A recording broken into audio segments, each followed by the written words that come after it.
Something had struck me as odd about our planet. When you look at every other species on our planet, they all control their weight automatically.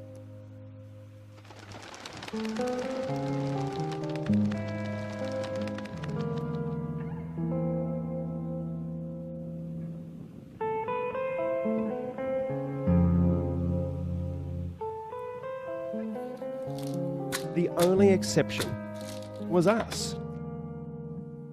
And any animal unfortunate enough to be fed by us. I just couldn't understand why we were the exception. Why did we require willpower and everything else did it on autopilot?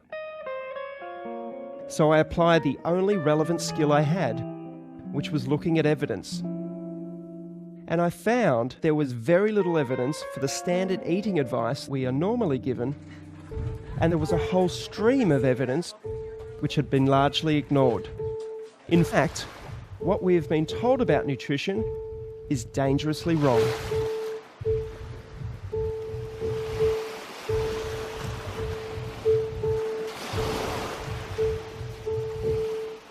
Nome da lakram rakkal. Natanga yung Heart disease. Tutuk, so heart disease, yep. Tintin. Liver disease. Liver disease. Asthma. Asthma, yeah. Diabetes. Diabetes.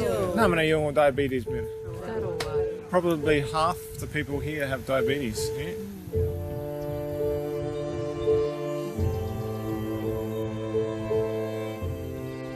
Diabetes, heart disease, high blood pressure, kidney disease, all what we call chronic diseases. When did those diseases start? 70s. 80s. So before that, people were dying from nakun Hepatitis.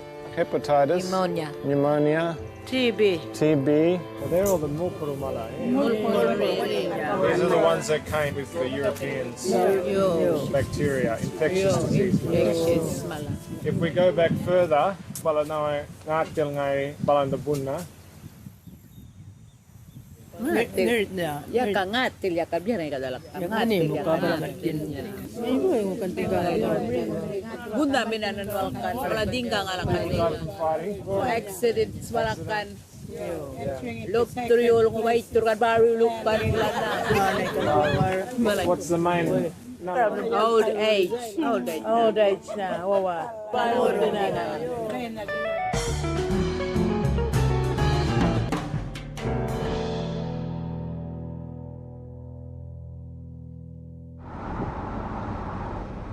I had this label that I'm a fat girl. I am overweight. I have asthma. I've always had asthma. I have a rescue inhaler, and then I have a maintenance inhaler. My rescue inhaler is becoming like a regular inhaler where I use it 2 or 3 times a day. And I've just gotten used to it now. And I've been in the hospital a couple times for asthma where it got really bad. When people talk about wellness and health and are you well, how do you feel? My automatic pilot is always, I'm great. My vision's getting worse and worse very rapidly. I had 3 fibroids and one was really big. Upper respiratory infection. They put me on a broad spectrum antibiotic, mega doses of prednisone, azithromycin. And so I have this standing prescription. I'll just take it myself. I was also diagnosed with ADD. I don't know if that came up anywhere on there. This is really important. So when was the ADD? I'm like, oh, and incidentally.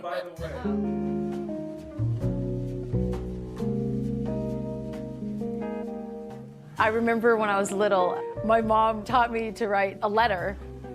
Dear Kathy, how are you? I am fine. Like those were the 3 things I learned first. How are you? I am fine.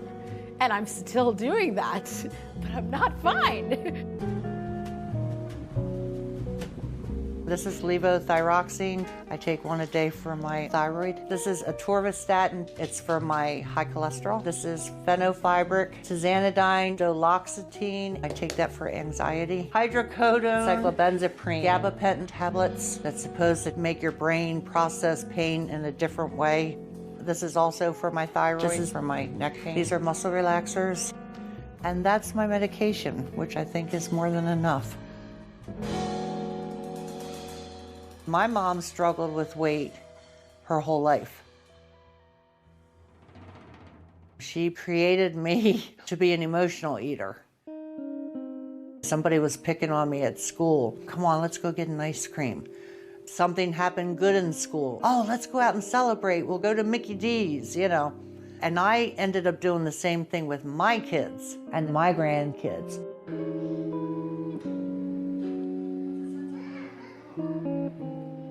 My mom finally developed the Alzheimer's and the dementia. And I saw the progression of the disease from start to finish. And, you know, I forget things now and I can't think of words. And I start thinking, oh my God. You know, I'm the same way. I've gotten to be the same way. You know. This is a vicious cycle that needs to be stopped.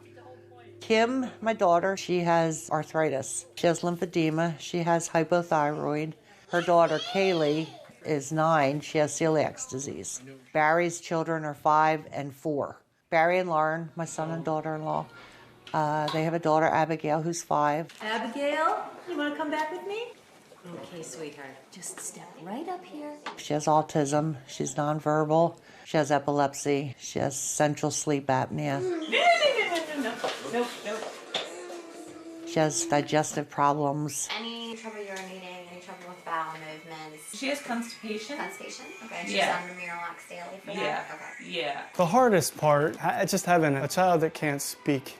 I know my wife feels the same way. That's to me, that's like the most painful part. Abigail, look.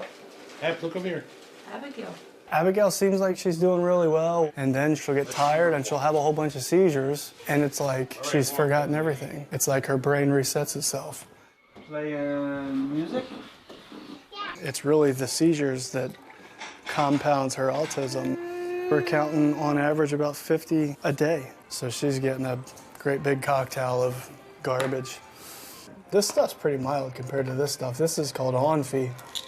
This stuff here it's over $1,000 a bottle. My insurance covers 70%, so I get the joy of only paying over $300 a month just for this stuff. Have you noticed any improvement with it? We have, otherwise, believe me, for over $300 a month, she would have been off of it a long time ago. The whole situation makes me mad, but mostly just because how many 6-year-old kids are these neurologists putting on these heavy narcotics? I mean, this is as bad as if you were to go buy heroin off of the street. And that's the first thing that these doctors are trained to offer the kids. That's it. Good job. I hate it. The lump in my throat as I was reading. The side effects, man, I mean, may cause harm to yourself or others, may have rashy, irritated skin, may cause sleeplessness. And I've seen my daughter have some of these side effects.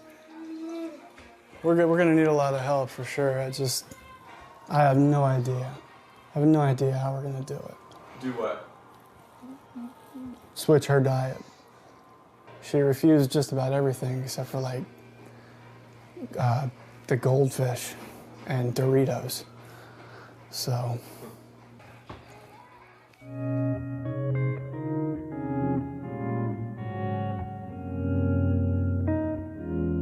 I just don't know. I don't know what it's gonna be like. I may get overwhelmed with it. But I'm truly at a point in my life where I'm afraid. I'm afraid that my chips have run out. You breathe it in, and then you hold it, and then you breathe out. That's how that works. I'm scared. I'm genuinely scared. Debbie, you're about to change your diet. What are you most afraid of? Failure.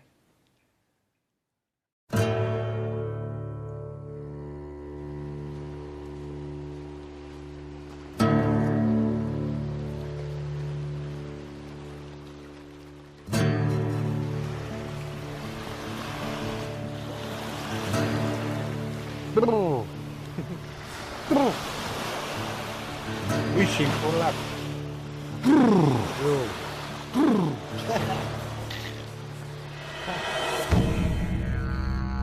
We are all physiologically and genetically hunter-gatherers. We've only been consuming an agriculturally based diet now for maybe 500 generations or so versus more than 100,000 generations, not 100,000 years, but 100,000 generations on a largely meat and fat-based diet. We have the brains that we do because of the enormous amount of fat that we consume as a species throughout our evolutionary history. Suddenly now we're eating a carbohydrate-based diet. And in the last 13 or so generations, since this thing called the Industrial Revolution, this has just gone down a slippery slope. You are the oldest culture on Earth, is the Yunga culture. 40,000 years. So anybody that has a go at us, don't talk to us unless you've got 40,000 years of research. Yeah? The American scientific expedition that came to Arnhem Land in 1948 showed that Yunga people were extremely robust. No chronic disease, great teeth, well-built, muscular. I remember Yunga in the 70s, ripple muscles, they were like supermen. I came back in '83 to see a population that was decimated. This chronic disease, tsunami, that is now wiping across the Yunga population. Funerals are just this constant part of life here. Well, you finish one and then the next one arrives and then the next one arrives and you can kind of get a funeral fatigue. 6.3 markup. And all of life is needing to be reorganised around that. There are definitely still people alive today who, as they were growing up, were living a traditional lifestyle. We're running out of those people.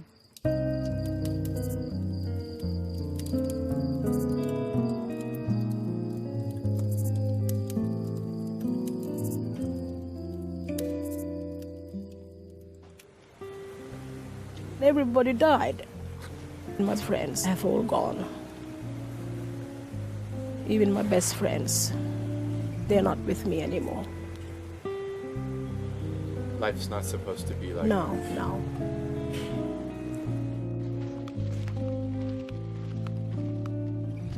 Dear Angel, can you tell me in your own words why are you here at this retreat? Why I can't talk when I'm walking. Okay, fair enough. Maybe down at the beach when I'm sitting alone. I think my body maybe weren't built to do some walks or I don't know. I remember when I was a little girl, I used to come with my grandfather. We'd be walking along this beach. And every night he'd share stories. He would tell me, this is the way to go. This is what you eat. Don't eat this. This is nice, but this is bad. Don't touch this. Don't eat this. It's not even food, it's nangining. Nangining meaning non-edible. Even those red and black beads, they're pretty to make a good necklace, but it's not good to eat. It's nangining. So much has been done to Yolngu people to send the message that they are inferior and that whatever is going on in the dominant culture is more powerful and superior, and that definitely applies to people's perception of food. This one's got caffeine. Coca-Cola is something that's frequently drunk for breakfast. It's something frequently given to really small children for breakfast. A lot of people look in on that and they think, wow, that family mustn't care about that child. But that's coming from information that these families just don't have. The total carbs in one serving, 28.6 grams, and a serve is 40 grams. They believe they're being loving and caring to their child by giving them good food bought from the dominant culture store. No sugar in this one. But tanga no chemical mala. The Australian government's pumping millions of dollars in to try to fix Aboriginal health. And here's these two individuals that have managed to do what they're trying to do on a large scale. What they're managing to do is to say the way that you had it before white person came was actually the right way. We have ancient wisdom and we have modern wisdom. And I think the two need to work harmoniously together, in balance.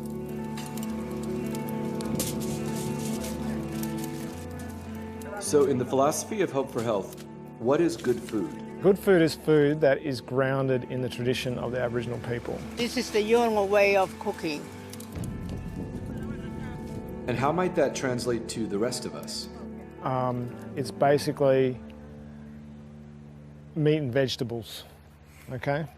Meat and vegetables that come from a place that is closest to its natural state.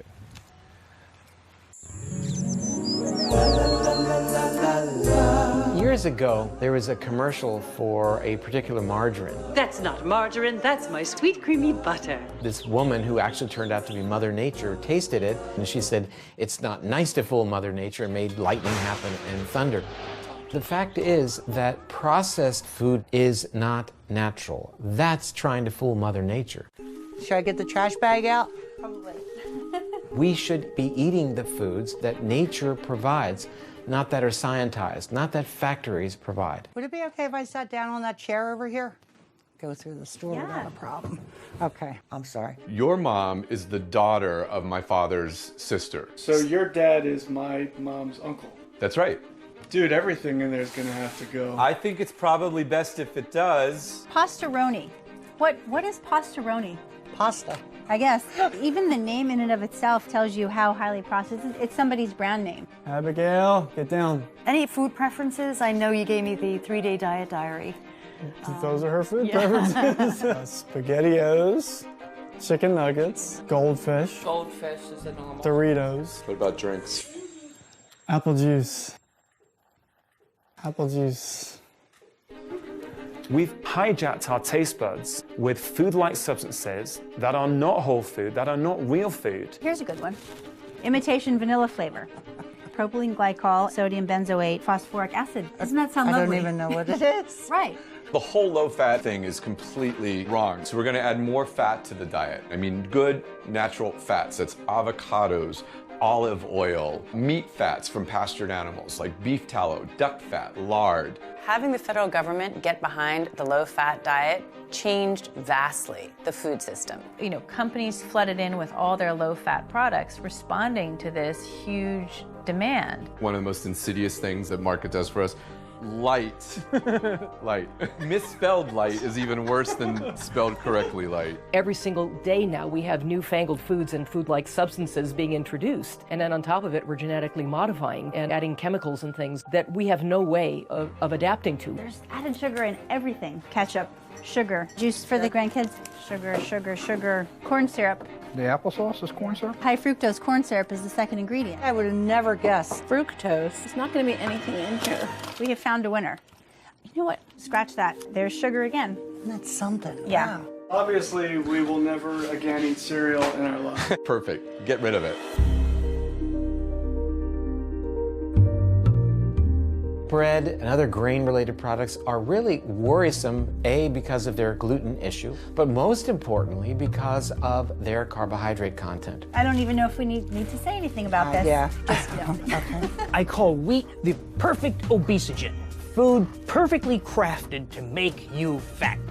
Wheat is in all frozen dinners, all breakfast cereals, taco seasoning mixes, instant soup mixes, canned soup, salad dressings. In other words, of the 60,000 products in the average supermarket today, 59,000 have wheat.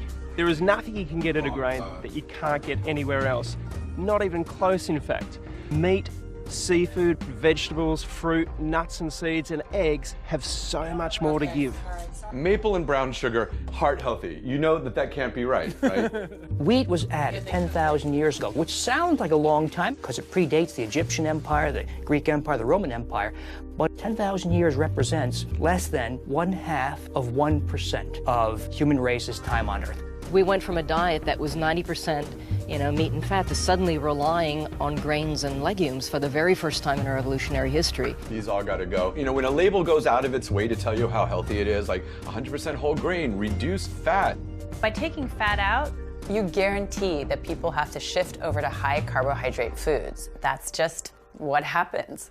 Fat is a critically important part of our diet, but we've got to be super selective because some fats are very threatening to our health. The reason olive oil is so good is because you can get the oil out of the olive really easily. It's like cold-pressed extra virgin olive oil. But you take something like this, This poison. In order to make packaged food, you need a fat that's solid and stable. So everything on a supermarket shelf, cookies, crackers, chips, need a hard fat, a solid fat. That's what gives it shelf life. If you get rid of butter, suet, tallow, lard, traditional fats, as our guidelines told us to do, what's left?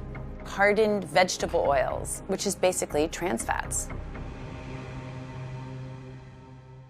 We don't want to use any of the vegetable oils like corn oil or safflower oil, soybean oil. Vegetable oils are toxic. They're industrial oils. They are foods that we could not have manufactured until the industrial era. There are seeds that have oil in them, but that don't release their oil readily, so you have to use high heat and solvents to do so. That totally wrecks the molecules, destroys many of the antioxidants. It's a mangled, disgusting, smelly mess. Every cell in your body is wrapped in a membrane that's made out of about half fat and half protein.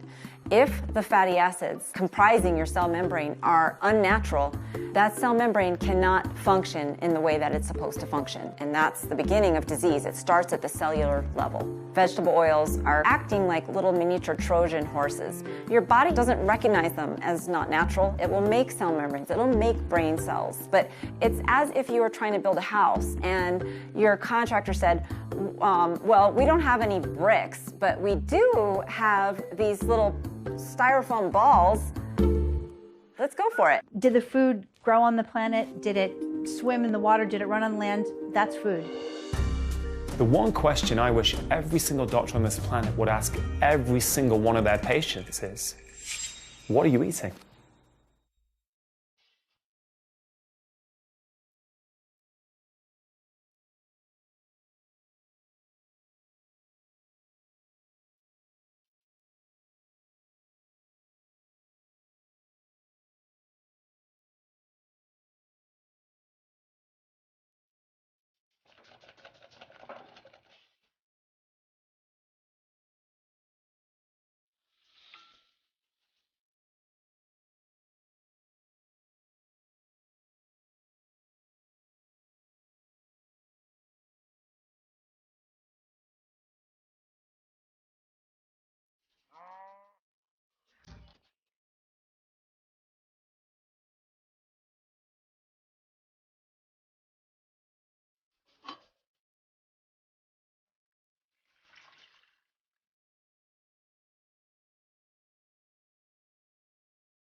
We have gotten a really nice selection of leafy green vegetables. We've got some excellent proteins, wild salmon, bison, fresh ginger root. We have some nice fat choices. We're going to be cooking with some coconut oil and lard. What we're doing is focusing on things that are natural. In the Western world, we're not suffering diseases of underconsumption. In fact, it's the opposite. We're suffering diseases of overconsumption. And once we get rid of refined oils, processed foods, refined grains, what we're left with is vegetables, fruit, nuts and seeds, meat, seafood, and good healthy fats. And that is what we should be focusing on. Okay, here's the turmeric. Yep. So we're going to use some coconut oil to the pan. Yeah, Barry, you know the pan spray I had? I had to throw it out. Well, there's no question that the brain can burn glucose. What powers the brain far more efficiently in terms of its energy-producing components, called the mitochondria, is fat. So we're going to get lard all over our hands? Yes. Okay. Our brains thrive in a fat-burning environment. Now, technically, we call this a state of ketosis. And to get into a state of ketosis, one assumes what is called a ketogenic diet, which basically means a diet that's lower in carbs and higher in fat. Oh, that smells amazing with that garlic. Barry, have you ever cooked anything like this in your life? No.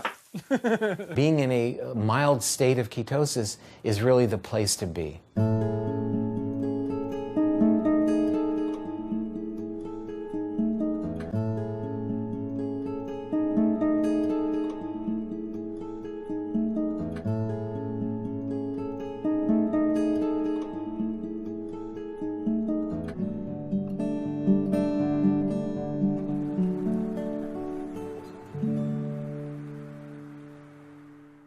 Okay, this is my first video diary. I started this new way of eating today. I figured since we're talking about all natural, I'm going to torment people by having on no makeup. Okay, I know this is not supposed to be a big old cooking show, but here we have some lamb with the bone in, and I am sauteing them in some coconut oil, and the green you see is kale that I just removed. And I made some riced cauliflower so that I can feel like I'm having carbs. Bone broth in all of these, by the way. Normally, I would just go out and eat 3 times a day. I'm so used to grabbing and going, but I am really gonna do this. I am gonna do this. I have to do this.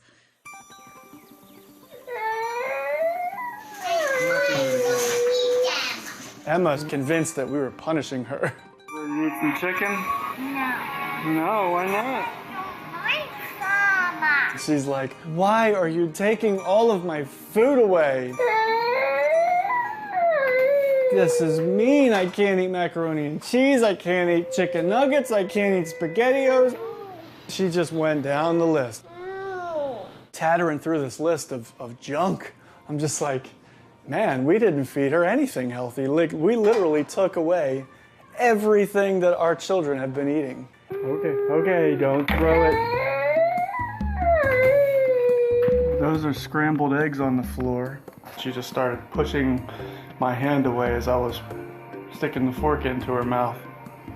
And then she literally crawled across the counter and she grabbed this bag of goldfish that was sitting there and she ripped it open and just starts shoveling handfuls of goldfish into her mouth. It reminded me of when I was a drug addict and I would get my bag and I'd be fiending for something. I'd be fiending for a fix. Oh, for goodness sake. The first 5 days, she starved herself. She barely ate anything. Yeah, I'm burnt out, man. I'm burnt out.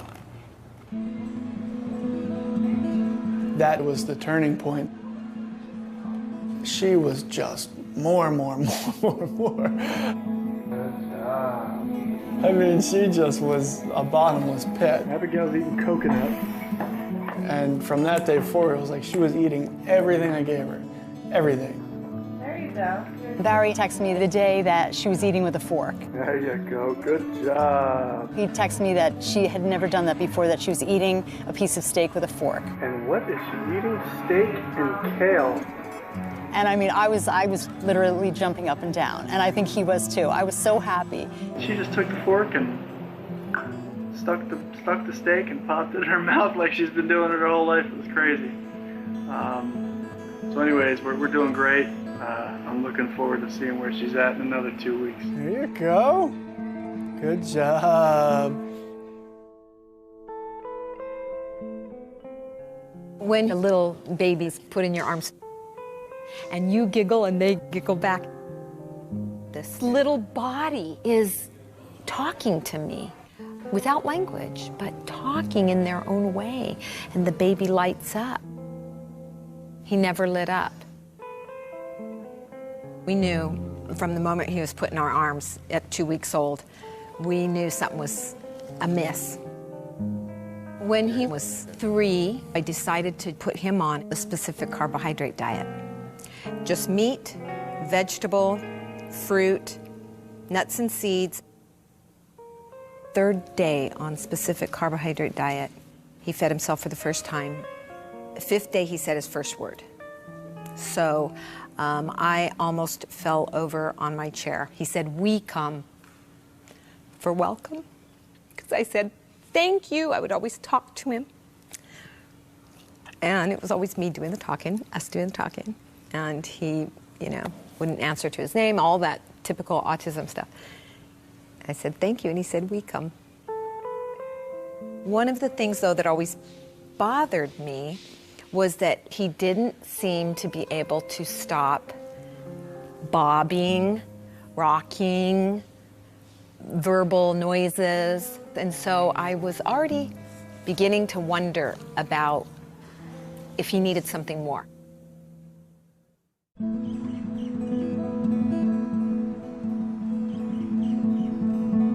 We're at the Shriners Hospitals for Children in Honolulu. We take care of children with brain-based disorders, Specifically, we specialize in autism, ADHD, and other developmental problems. Use this hand and tap your fingers. Our medical study involves a clinical trial. We're investigating not only if the ketogenic diet impacts children with autism, but also how it might impact children with autism. To help with their language, help with their socialization. We want children to be able to interact meaningfully with their families again. You put that one in there. And you can push it off with it. Yeah. The ketogenic diet and the state of ketosis changes the metabolism in the body. And so instead of using glucose as your primary go-to fuel, the body taps into ketones. Do you want butter too, or you're fine? I'm okay. Ketones are acids that the body produces from fat. It cannot be produced from carbohydrates or sugars. He likes coconut oil all over everything. And the body uses the ketones for energy for the brain and the free fatty acids for the muscles. Good balance. Open your eyes. Aaron Thatcher's been on the ketogenic diet for approximately 6 months. He has seen an improvement in some of the core features of his autism, including increased socialization, interaction with his mom. Just to get him peaceful. Yep. It is huge. Brings peace to the whole family. And I would say, you know, our loving interactions are more. Increase independence and self-care skills, decrease in his stereotypic repetitive movements and behaviors. Aaron, we're going to put these puzzles together, okay? Start with these, and I have some here, and let me know when you need more. As evidenced by his scores on the ADOS, he initially, pre-diet, had an ADOS score of 16, which is in the high range for autism. And on his 3-month follow-up, had a score of 8. What do you like doing that makes you feel happy and cheerful? Coming here. Coming here? You like coming here? Okay, what are some other things that make you feel happy? Taking a bus. Taking a bus, that sounds fun. Okay, how about things that you're afraid of? Are there things that... Turtles. Turtles like in the story that we read? The ocean. Oh, the honu in the ocean. That makes you feel afraid? I was watching Aaron take the ADOS, and there are questions on the test, like, what do you find scary? And he said... Turtles. Great, A+, right? So I said, can you say that in a complete sentence? Given the opportunity, he probably could. He did. We did give him the opportunity. Can you tell me in a full sentence? I'm afraid of turtles. Awesome. Tell me in a full sentence what makes you feel happy. I feel happy. I took the bus. Awesome. That's more therapeutic than the question that we asked him. Do you ever feel sad? Can you describe what it's like when you feel sad? Sometimes I feel lonely. What makes you feel lonely?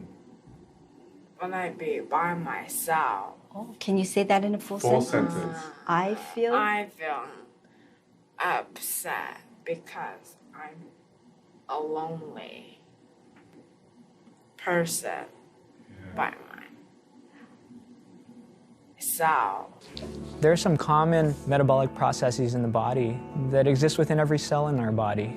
If you take in a medicine, you're targeting a specific mechanism within the body. Whereas if you approach it more broadly, such as through food, we might be able to influence a variety of organ systems, including the brain, the pancreas, the liver, muscle cells, blood vessels, etc., through one intervention.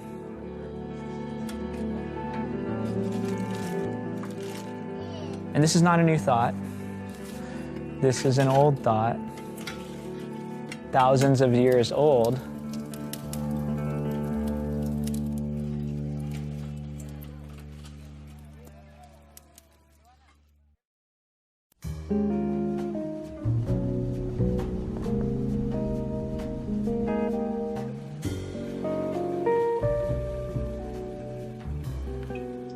I think that eating alone only bolsters the little hamsters in your head that are telling you what you should and shouldn't do. I mean, I rarely will sit and eat a meal alone without there being some little commentary going on in the back. Well, you really should have less of this, or you really should have done this or that. There we go. Look at that beautiful bird. Oh, that looks so good. But when you eat with other people, you end up talking and bonding and sharing. I like that. I just like that better. So you'll see there's meat and there's fat in here. You don't have to eat it, but it's really good.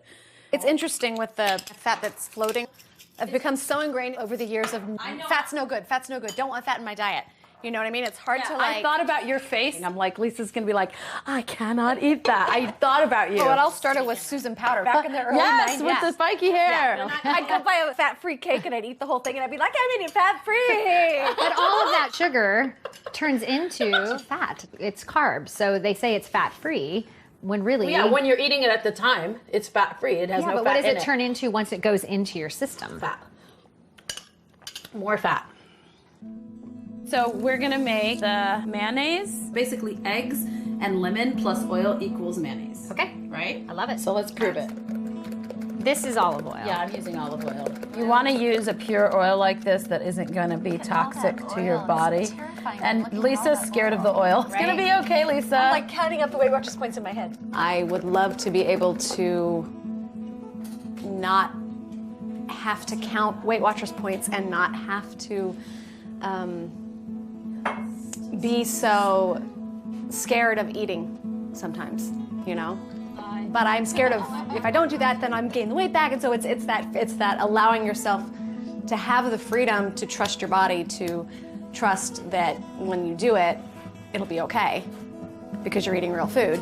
Doing this as an act of love, as something when we're all baking. Remember that, John? It's not. Hey, where's your tossers? Well, I'm gonna pour it on the first. I'm just gonna do it to taste. Oh my God, I'm so excited. To a long life of happiness and health.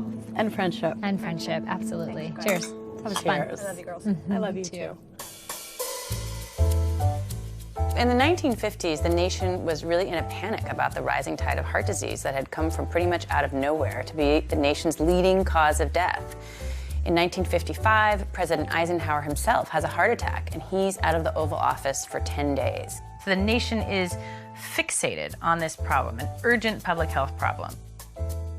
Nobody really knows what causes heart disease, right? There's a number of different explanations. Maybe it's lack of vitamins, maybe it's car exhaust. So into this vacuum steps Ansel Keys, a pathologist from the University of Minnesota, and he says it's saturated fats. Saturated fats and cholesterol cause heart disease. Of 10 men, we can expect 5 to get it. And that was his hypothesis. He had an unshakable faith in his own beliefs. He was called a bully even by his friends. And he was able to get his beliefs inserted into the American Heart Association. So the first ever dietary recommendations telling people to cut back on saturated fat and dietary cholesterol to avoid heart disease were issued by the American Heart Association in 1961. That's the beginning of the story. It's the tiny little acorn that grew into the giant oak tree of advice that we have today and that we can't back out of. What was the evidence for that recommendation by the American Heart Association? It amounted to one study, coincidentally performed by Ansel Keys. That's the 7-country study, where he went to 7 countries around the world, mainly in Europe, but also the US and Japan. And he sampled nearly 13,000 men, and he looked at their diet, he looked at their cholesterol, and then he waited to see who had a heart attack or who died of heart disease. I mean, he had a hypothesis that saturated fat caused heart disease, and he was out to prove it. For one, it's very clear that he cherry-picked his countries. He had done a number of pilot studies. He knew where people were not eating much saturated fat and had low rates of heart disease, like Yugoslavia and Italy. And he ignored other countries, also low rates of heart disease, like Germany and Switzerland and France, where they ate a lot of saturated fats. He didn't go to those countries, which would have disproven his hypothesis. His study showed that low saturated fat intake was associated with low rates of heart disease. Associated, but it doesn't mean that reducing saturated fat is what caused those people to suffer less heart disease. It was also true that these people ate very little sugar. In fact, they also found in that study that what correlated best with cardiovascular death was sugar. Then what ensued was a tremendous amount of science to try to prove Ansel Keys' hypothesis right. Billions of dollars were spent in large clinical trials, the most rigorous kind of science you can do. And they were done in mental hospitals and veterans hospitals, the kind of experiment that you can't do anymore because it's considered unethical. And at the end of billions of dollars of research, they could not prove Ansel Keys' hypothesis.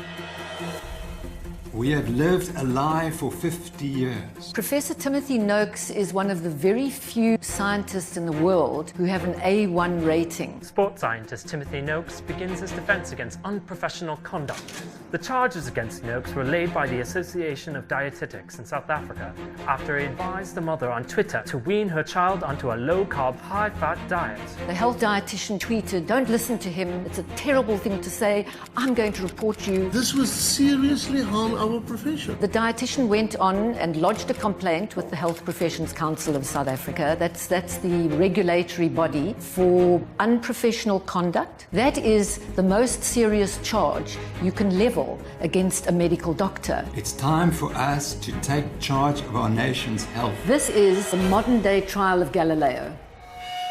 Good morning. It's the 16th of February 2016. We continue with the professional conduct hearing against Dr. T. Noakes. And Professor, you are still under oath. Thank you, Madam Chair. Yes. This is a unique event in the history of modern medicine, that a scientist has been charged with giving unconventional advice and can get up there and say, actually, it is not unconventional. It has been in the literature. The Association for Dietetics in South Africa is very, very much a gatekeeper of nutrition advice and the official dietary guidelines of South Africa. It's time to look at the results and the outcomes and say maybe we got it wrong. And Professor Noakes is building a really powerful case for what really lies behind the epidemic of non-communicable diseases around the world. That's obesity, diabetes, heart disease, cancer, even dementia that is now being called type 3 diabetes because of its links with diet. I'm talking about insulin resistance, which is so prevalent in this country. What actually lies at the heart of its case is the science, the wealth of evidence that supports low-carb, high-fat eating, and equally that high-carb, low-fat isn't so good for you after all. One of the definitive studies of the low-fat diet was done in the United States by the National Institute of Health to prove that the low-fat diet reduced the risk of cardiovascular disease, and they invested $700 million into it. There were 48,000 postmenopausal women who were going to be studied for 8 years. They were divided into two groups. 40% were assigned to the low-fat eating pattern, and 60% could just eat what they liked. The low-fat group were told to reduce their energy from fat to 20% and from saturated fat to 7%, and increase their fruit and vegetable intake to at least 5 servings per day and grains to at least 6 servings per day. So that would be the dietary guidelines for Americans. And what did they find? After 8 years, this amazing study, the low-fat diet did not significantly reduce the risk of coronary heart disease, stroke, or cardiovascular disease, and achieved only modest effects on cardiovascular risk factors. So after all that effort, that was the outcome. In the 35 years we've been following the guidelines, animal fats are down by 17%, red meat down by 17%, eggs are down by 17%, whole milk down by 73%. So everything we've been told to cut down on, we have cut down. And everything we were told to increase, we increased. Grains are up by 41%. Vegetable oils up by 91%. Fruit up by 13%, vegetables up by 23%. So on the whole, Americans have been following the guidelines.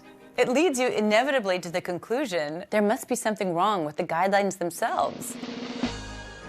There were parts of the study which were a bit worrying. And this was women who were sick at the start of the trial with diabetes. This healthy diet should make them even healthier. But it didn't.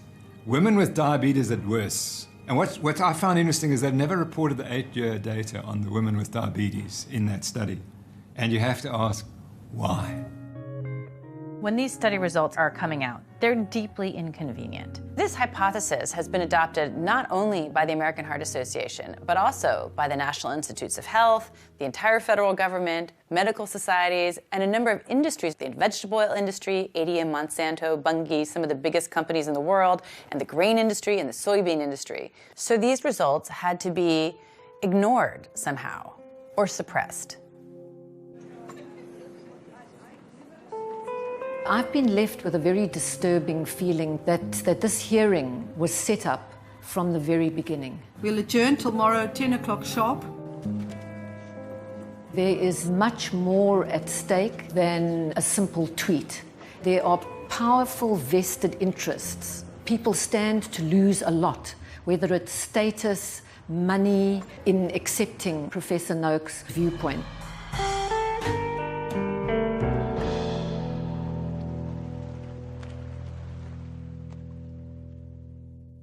Could you describe what the low-carb, high-fat pyramid would be? Yeah, actually, that is maybe a graphic that more than any other. What you have to do is take the existing food pyramid and turn it upside down so that everything that used to be in the base of the food pyramid, grains, carbohydrates, really has to be up in the tip. And then below that are fruits and vegetables. And then, in the big bottom slab really has to be fats and animal foods. That is actually what a healthy diet looks like.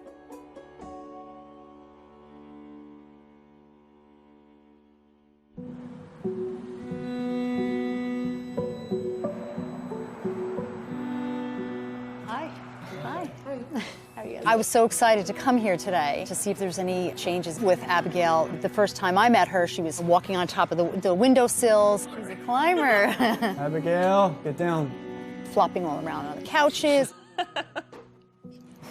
She comes in and... Hey, cutie. She's absolutely calm. Say hi. Hi, Abigail. Do you remember me? It's very exciting. Very exciting. Can you say hi? Seems like she's losing some of that massive belly. It looked like she was like constantly bloated. That seems to have decreased. Her bowels have regulated. They were using a laxative every single day. And I don't know if you noticed that when you're trying to present her something that she doesn't want. No. She's actually saying no. Yeah, I noticed that too, actually. Like with her mouth, she's actually saying no.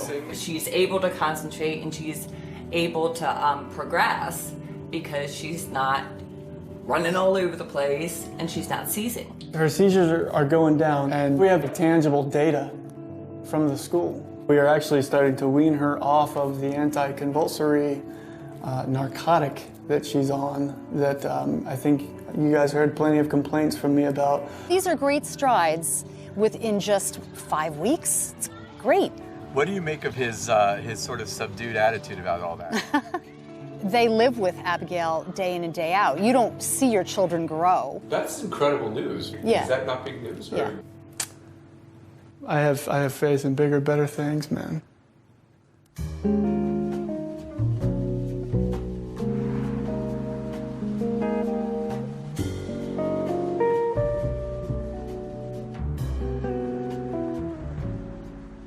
All right, let me just get my recipe for this one. So we're going to make the chocolates, and then... I want you to grind the macadamia nuts. Today we're going to be making 2 survival foods for somebody just starting out. The first one is macadamia bread. That's your fat bread that I saw? That's my fat bread. I'll deal with the messy part because I got the apron. And I'd like to make a sugarless chocolate. It's something you can have in your refrigerator when you just, I need something sweet. We both needed our little something. Yeah, I use stevia. I don't use sugar because it elevates my blood sugar. Taste it, see what you think. I think it's perfect. I think it's perfect, too. I think it's perfect. Everybody needs to learn a new word. It's called hyperinsulinemia. We're going to grind the macadamia nuts into a butter. We are constantly triggering our insulin. Some people develop type 2 diabetes, some people develop cardiovascular disease, some people develop Alzheimer's. I developed cancer. In 2012, I went for a breast MRI. And something lit up like a Christmas light. I had invasive with HER2 amplification, which is very aggressive and metastatic type of breast cancer. I'm going to add the coconut butter. Cancer cells have an Achilles heel. You inhale oxygen, your bloodstream carries oxygen throughout your body, so that's an energy source for healthy cells. And that energy is used by the mitochondria, which is in the cytoplasm of the cell. But cancer cells can't do that. Don't do this if you have granite. They can't get energy from oxygen. Cancer cells need to ferment. They need sugar and refined carbohydrate to proliferate. Do you ever see Star Trek, The Trouble with Tribbles? Okay? Do you remember at the end they say, I figured it out. If you don't want them to reproduce, stop feeding them. And that's what cancer is. So I started a ketogenic diet. A ketogenic diet is a high-fat, very low-carb. It's like Atkins on steroids. This particular diet for cancer means 80% healthy fats, 10, 12, maybe 14% protein, and no more than 12 grams carbohydrates. Oh yeah, look at how nicely it rose. All I was looking for was to prevent it from metastasizing. And surprise of surprise, it started shrinking. My tumor started shrinking. You can see it came out gorgeous. And my last MRI, the radiologist said, had I not known you were diagnosed and treated, I would look at this from another patient and say, nothing to see here. So you never actually went through chemotherapy? I didn't do surgery, I didn't do chemotherapy, and I didn't do radiation, no. The headscarf is a religious. Right, it's not yes, absolutely. No, I have my hair. I don't know how to ask that. I have my hair. I eat well, I have a wonderful family, I have a wonderful healthy life. This can be in a donut pan so you can make lox, cream cheese, and bagels. I've never had an illness from the day I was diagnosed. My immune system is so good now that everybody will get sick with the flu, and my grandchildren are coughing in my face and sticking their hands in my mouth, and I don't get sick. That's the norm. Yes, that is the norm. I walk into the doctor's office and they say, oh, our miracle patient has arrived. And that was very disturbing to me because I didn't think, God runs the world, of course, but I didn't think there was anything miraculous about what was happening. I thought it was hard science. What did I do that was different from what anybody else can do? And the answer to that was the research. A scientific study changes the picture.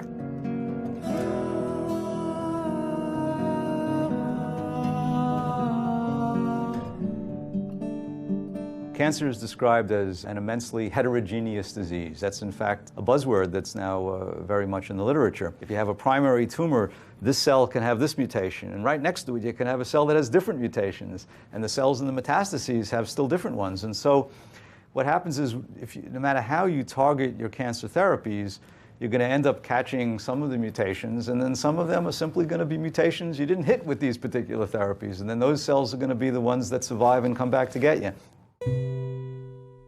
Most cancers are treated by cocktails of multiple drugs which fail. They also subject the patient to toxic side effects and poor quality of life while it's failing.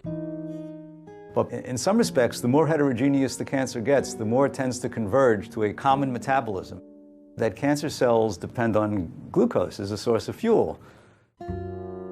That then could lend itself to a metabolic approach which targets just that. I don't know that that's going to be the case in most cancers, but it still doesn't stop me from being optimistic about the idea of using diet as an adjunct to chemotherapies and other forms of therapies to improve the overall efficacy of treatment. So I can make anybody fat. Insulin causes weight gain. So for example, if I prescribe insulin to people, people gain weight. I could make you obese. I just have to give you enough insulin. If you think about what the major causes of disease are in the 19th century and early 20th century, what was killing people was infections, right? So people are dying of tuberculosis, people are dying of pneumonia. We developed penicillin, we developed all these great drugs, so people lived. The problem is that's not our situation now. So we've taken the same attitude of here's a magic pill and we've applied it to a dietary disease. That's insane. The multi-million-dollar question is, why is it happening? I mean, it's not like we're deficient in pharmaceuticals, right? And we don't have a Toujeo deficit. Right now, it's really the perfect storm. I mean, we're eating more processed food than ever before. Our environment is toxic, and we're leading these incredibly stressful lives. I think a lot of diseases are really the same disease. So like obesity, type 2 diabetes, high blood pressure, heart disease, it's all basically the same problem. Type 2 diabetes is a dietary disease. It's the leading cause of blindness, it's the leading cause of amputations, it's a leading cause of kidney disease and dialysis, it's a leading contributor to cancer, it's a leading contributor to heart disease. So practically 70% of what we practice in modern Western medicine is all related back to your diet. What happens when you're eating these high-carb diets is, of course, is this constant flood of first sugar and then insulin, because your body's like freaking out. Oh, it's too high. We're going to hit a coma point. Here we go. Got to do something about this. So out comes the insulin. When you're constantly shouting with this insulin hormone, the receptors on the cell will down-regulate. It's called insulin resistance. The body is not responding well to insulin. It's like if you're shouting really loudly, people are gonna put their fingers into their ears, right? If you shout really loudly every day for years, the cells get deaf, they don't hear it anymore. The body has to excrete 2 times more, 5 times more, 10 times more than normal to get the message across. And then you treat it by injecting even more insulin. And I think that's, criminally insane.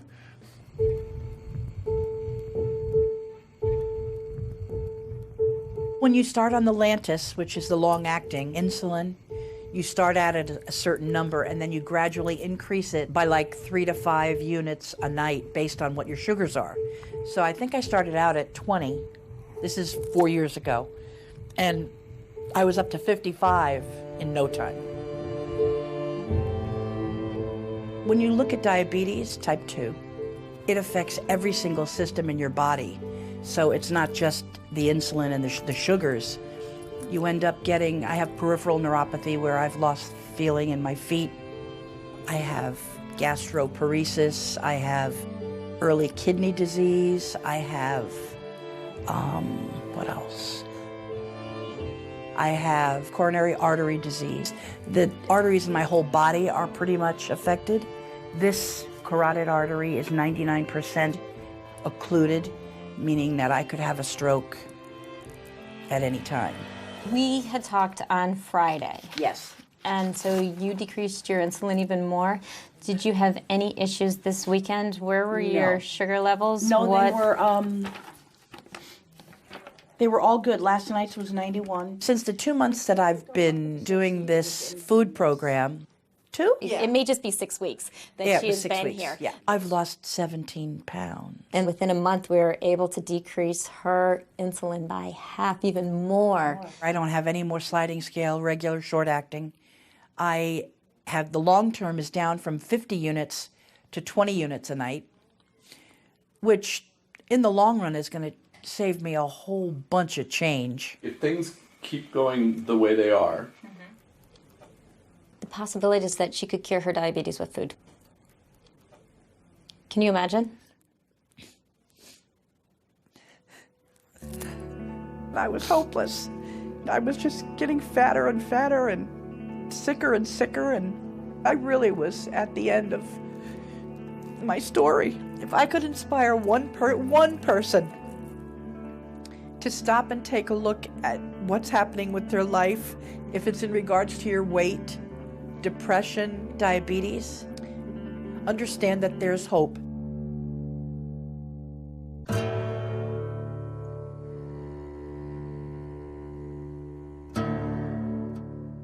When they rounded up the tribes in this country and put them on reservations, they were starving, and the U.S. government gave them commodity foods. It consisted of white flour, sugar, and lard. What do you do with white flour, sugar, and lard is you make fry bread.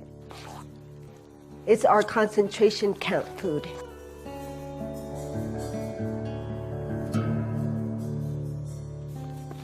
The fait accompli of what we call manifest destiny, what happened to all of the Aboriginal peoples of the earth since European encroachment, wasn't accomplished with guns, it was accomplished with food.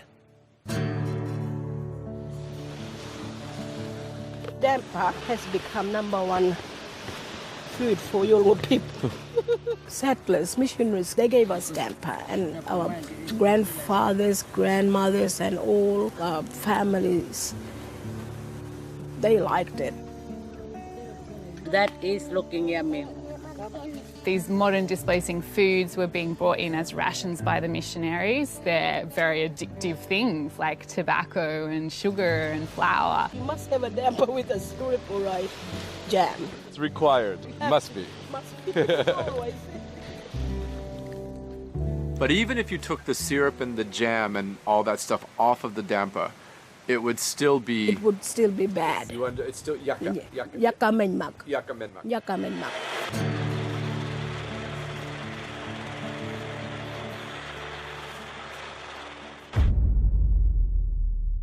Maize has become our staple food. It's called pap in South Africa. It's mostly prevalent in impoverished rural communities. In South Africa, that's mostly our black population. So when we talk about maize being the staple food in Southern Africa, we have to understand how it got there.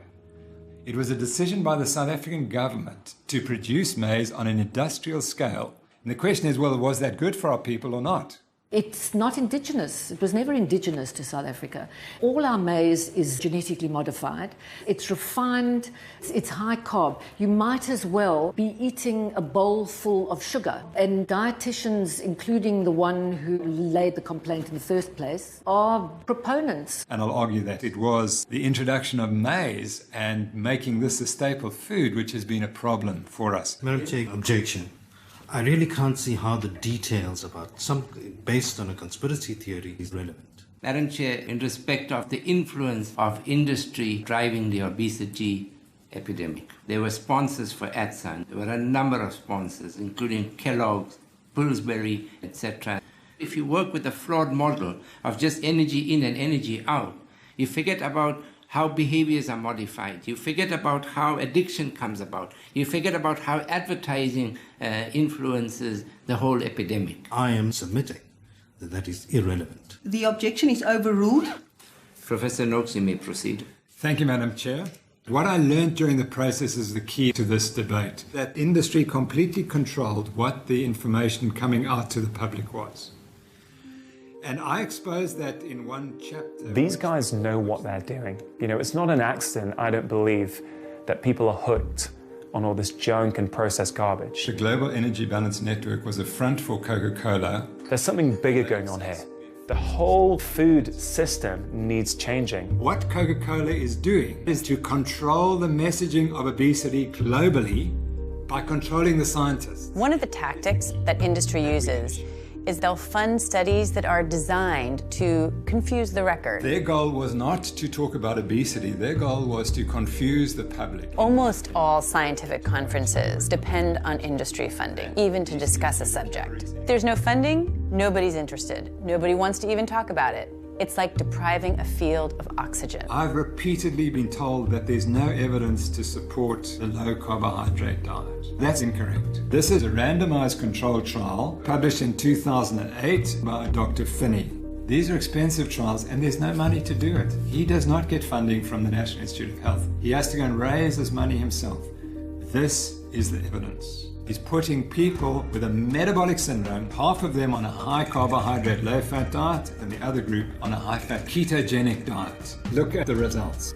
Body mass and abdominal fat, high fat outperforms high carbohydrate, low fat diet. Triglycerides, one of the key markers of metabolic syndrome, down 50% on the high fat diet. We tend to overconsume carbohydrate in this country because it's addicting, but also because we produce it in ridiculous amounts. If you fly from New York to LA, the majority of what you're flying over, all those little circles and squares on the ground, that's America pumping out carbohydrate as fast as it can. That's the 30,000-foot view, that's what's happening, and that's reflected in our grocery stores. Now here's the HDLC, which we all told is the good cholesterol. What we're not told is when you eat a high carbohydrate diet, your good cholesterol comes down. And you go on a high fat diet, HDL cholesterol goes up.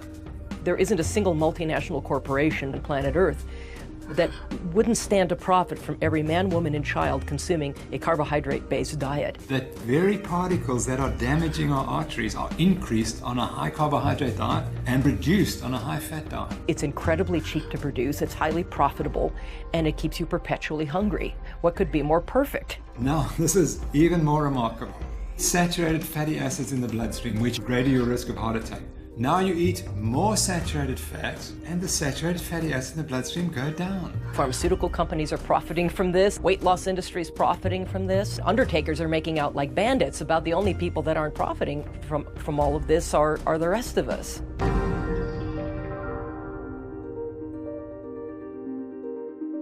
All right, this is what it looks like when a yuppie tries to approach a couple of cows on a farm. The biggest drawback was the budget, because it's very expensive to eat healthy. One of the ideas we threw against the wall, and it actually stuck, was that we were going to buy a grass-fed cow, a whole cow. Emma, why don't you go with my mom to pet the cows? We saved over $400. For tens of millions of years, long before we ever came along, grasslands and ruminants co-evolved. Cattle are basically designed to eat one thing and one thing only: fresh green grass. Check it out.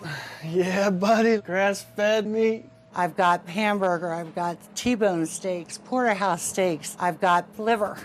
I didn't like it as a kid, but I thought, came with the cow, so I'm gonna see what we can do with it. The butcher, he's like, oh, you got bones for your dog, huh?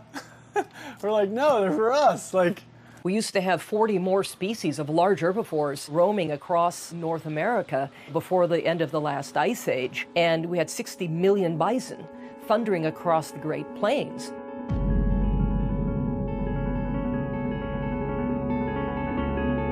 Today we have 60 million cattle that are populating feedlots. You know, grain feeding of animals.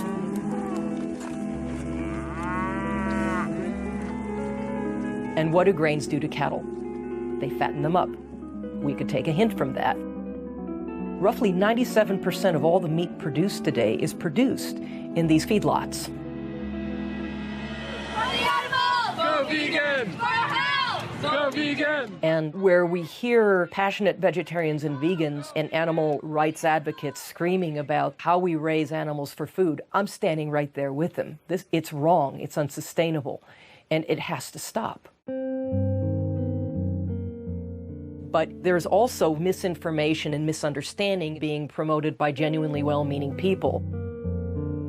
What people don't understand is that everything really hinges on restoring natural systems. Do you see that happening in the United States? Like, can we reclaim our Midwestern prairies again? Is that possible? It depends on how successful this documentary is, right? You were a vegetarian. Oh no, I was a vegan. I was never a vegetarian. I went from standard American diet, vegan. I think when I started as a teenager, I had very good impulses about the world that I wanted and the ethical base that I wanted to form the actions that were my life, that were going to be my life. That hasn't changed. So justice and compassion and anything that questions human hubris or human entitlement, those are the only values that are going to get us to the world that we need. The problem is information. And with a different collection of facts, a different set of information, I might have made a very different decision. If you want to reduce your carbon footprint, one of the best things you can do is eat locally, grow your own food in your own backyard. So I took this up with fervor. I really wanted to do all this. So made a garden happen and pretty immediately hit the wall of what do plants eat? We're used to thinking of plants as sort of insensate salads. They actually have needs. Well, I'm going to get the organic whatever, and I go to the farm store and I'm looking around, and every single thing that's an amendment that is for fruit, like strawberries, it's bone meal and blood meal. Well, where do I think minerals come from? Well, I don't know. I've never done this before, and I'm horrified. I mean, I don't even want to smell it. I don't want to touch it. It feels so unclean. And where does this bone meal and blood meal come from? Well, it comes from, from animals. It's like, where it doesn't fall out of the sky. Like, I know this is about dead animals. It's horrifying to me. What do? I have to supply what the soil needs, and what the soil wants is dead plants and dead animals. And I can't take animals out of that equation. I mean, it's absolute hubris to think we can. That's what soil is. That's how it evolved. That's a thriving living community. There are insects, and they want to eat strawberries too. So either I'm going to kill them or I'm going to get some creatures that will do it for me. And I went ahead and got chickens and ducks. Again, this was this just tremendous moment of ethical and moral meltdown. So now I'm enslaving these chickens and ducks to do this terrible thing for me, which is kill. You've never seen anything like a duck eat a slug. You want to see happiness? This is what I live for, was what my duck said. And boy, was she a happy little creature, the chickens as well. So they ate all the bugs for me, and I never saw another slug. Animals tell us what they want. If you just let them do what their nature is to do, then it's not even that they're happy, it's that they are who they should be. The most destructive thing we've done is this activity called agriculture. We don't really have a clue what goes into making that corn or making that soy. All we know is that you look down on your plate and it doesn't look like a dead thing. Therefore, it somehow must be peaceful and kind and sustainable. And we're utterly wrong about this. You have to understand what agriculture is. you take a piece of land and you clear every living thing off it. And I'm including the bacteria in that. So all the plants and animals that are supposed to live there, they're gone. Now you're going to grow an acre of corn or wheat. That corn is going to require things that are not there for it, and you're going to have to come from the outside and apply them.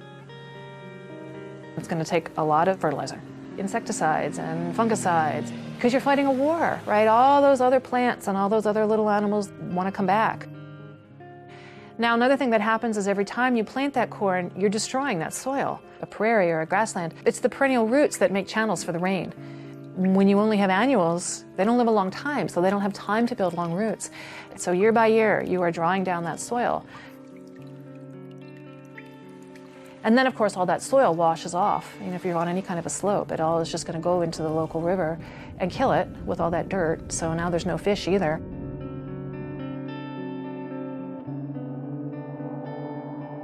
In the meantime, though, while the corn is still growing, you can transport it to a miserable cow living on a cement floor inside a steel building and feed that cow for about 60 days. Past that point, she will die from the corn because it's not her natural diet.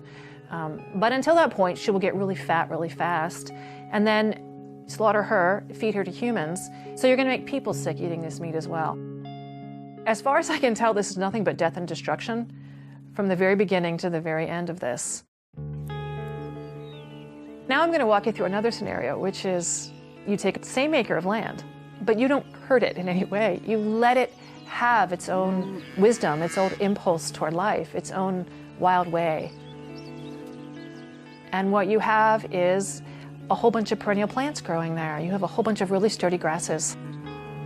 You've got big birds and you've got ground-dwelling birds, and then you've got small mammals and larger mammals. You might even have, every once in a while, a really big mammal come across there. You know, you might have a wolf or a bear or somebody. And in the meantime, you've got a ruminant.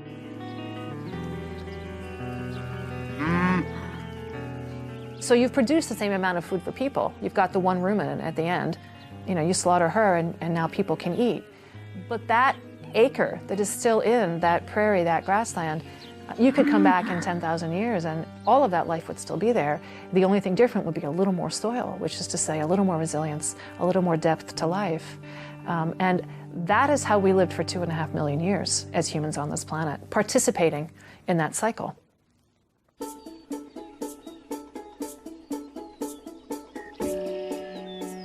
We're here in the Shenandoah Valley of Virginia, and what we do is pastured livestock.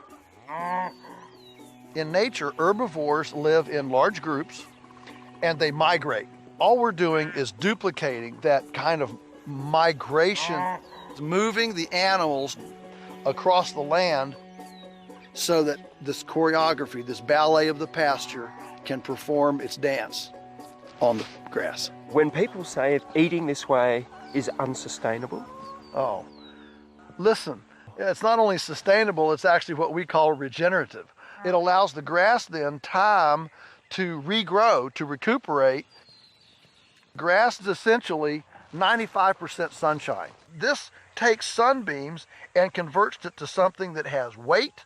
And amazingly, the herbivore can take this, ferment it in her rumen, and turn this into arguably the most nutrient-dense food in the world.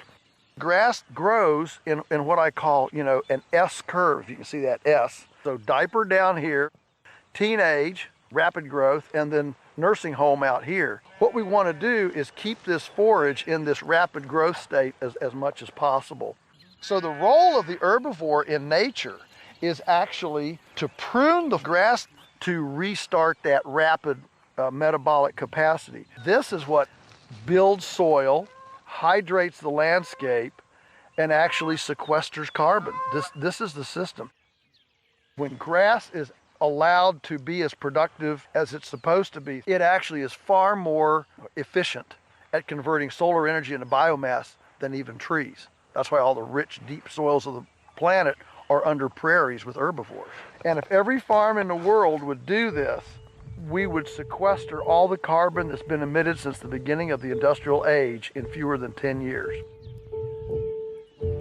When a confinement animal facility shows a picture of this hog factory or chicken factory or whatever, They're not showing all the land that's required to grow the grain to keep it going and all the land that's required to handle all the manure that it's generating. In this system, you're seeing all that land.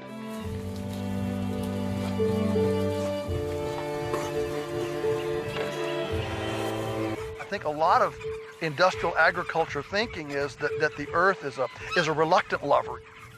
Whereas actually, we view the earth as an abundant, loving partner who responds to caress, who responds to care, and if we will come humbly to the land, why, it's ready to give us way more than we could have wrestled from it.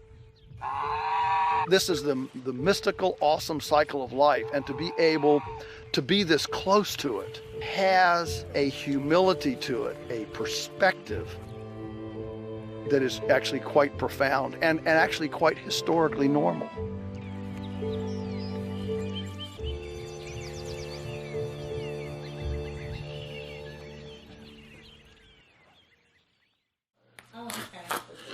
Really, for the past few years, every time I've spent time with my mom, just like her cognition reminded me of my grandmom. Like it was starting to remind me of like those early stages of my grandmom. My son just told me not too long ago, he said, I love you, and I'm really becoming concerned with you. You're starting to check out of life. I see you starting to deteriorate the same way that she did. That scares me. I used to get these horrible headaches. I was battling depression. I would just start to cry. I would tell my husband, I said, I'm tired of this. I'm just tired of feeling like this.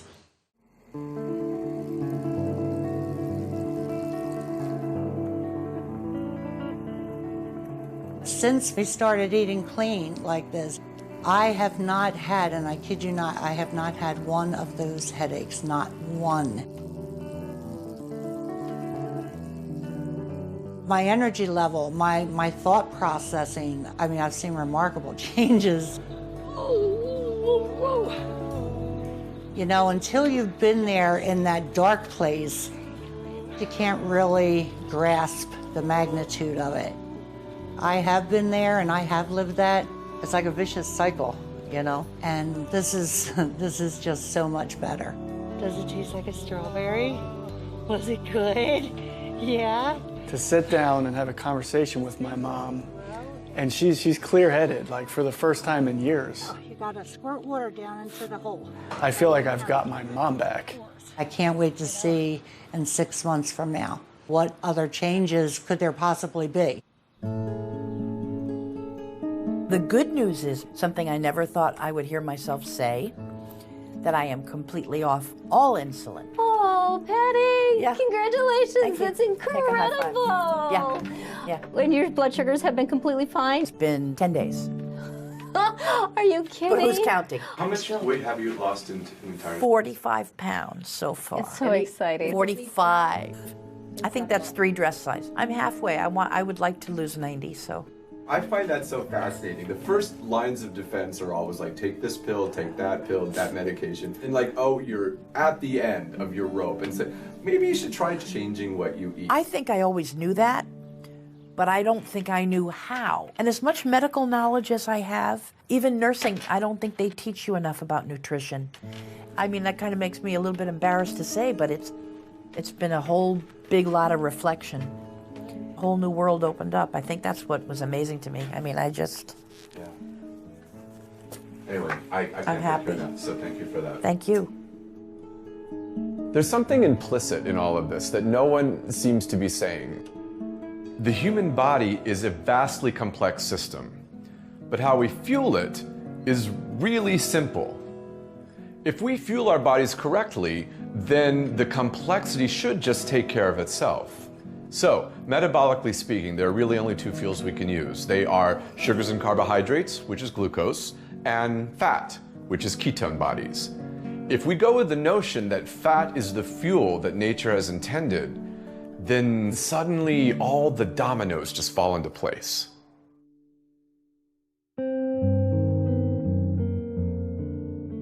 The final part of the jigsaw. We spend millions of rands training hypertension experts, obesity experts, diabetes experts, heart disease experts, but they're all treating the same condition. We can continue to teach a failed model. We can continue to train more doctors and build more hospitals and tell people they must eat lots of carbohydrate. A model that is causing millions of South Africans every few years to develop type 2 diabetes. Or we can say maybe we got it wrong. Because the only people who are suffering besides myself and my wife are the people of South Africa. Professor Noakes, on a charge of unprofessional conduct, the majority of this committee find you not guilty.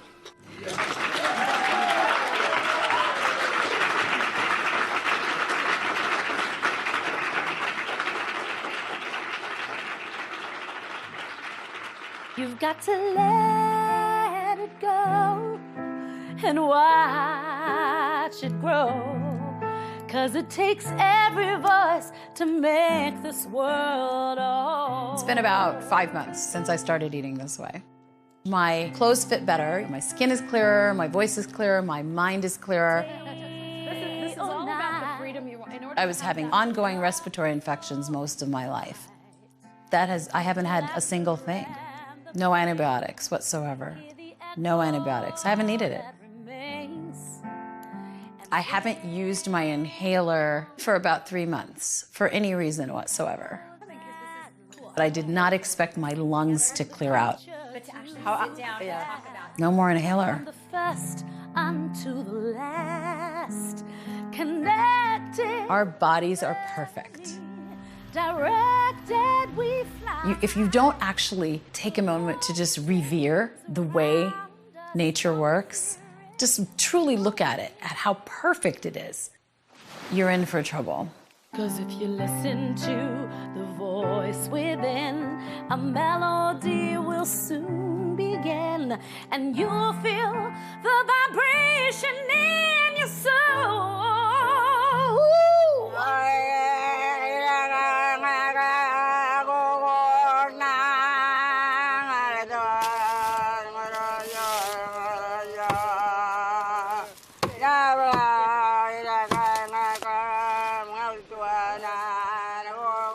This is my blanket, my sheets that I born with. My mom used to always make me warm with this, like this.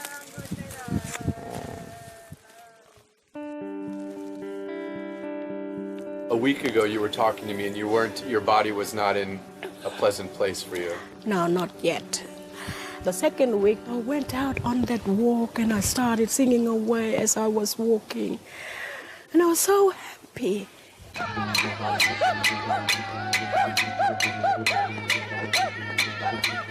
My body was rejoicing. Rejoicing? Brilliant. And I felt, this is the first time that I have ever felt flexibility, the refreshment inside. From this time on, I am going to look after my body. How's the asthma? No, I haven't been worrying about it anymore. I think it's gone.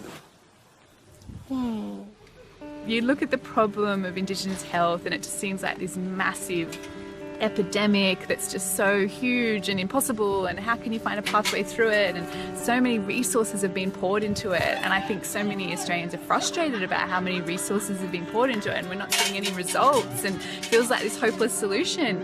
And then it's crazy when you can get people in a situation where you can change what they're eating just for a few days, and you can already see these incredible improvements in their well-being, in their blood pressures, in their blood sugar levels, and you think, how can it be this simple? It can't be this simple. It can't be this simple, but it's happening.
Nose. It's almost like her brain has had this certain way of functioning. Like biologically, it's functioned as a brain of a person with autism until we started to give her the nutrients that her body and her brain needs to start functioning normally. Can I have the block? Can you give it to me? Good job, man. Oh my gosh, I never saw her do that. Give the block to Daddy. Daddy. Come on, you silly. Yes! Now, give the blocks to Mommy. To Mommy. Mommy. Give the blocks to Mommy. Good job. Yes! There you go. Thank you. But at this point, she's like 6 years behind, so she's starting at the level of a 2-year-old, or whatever developmental level that Abigail's at.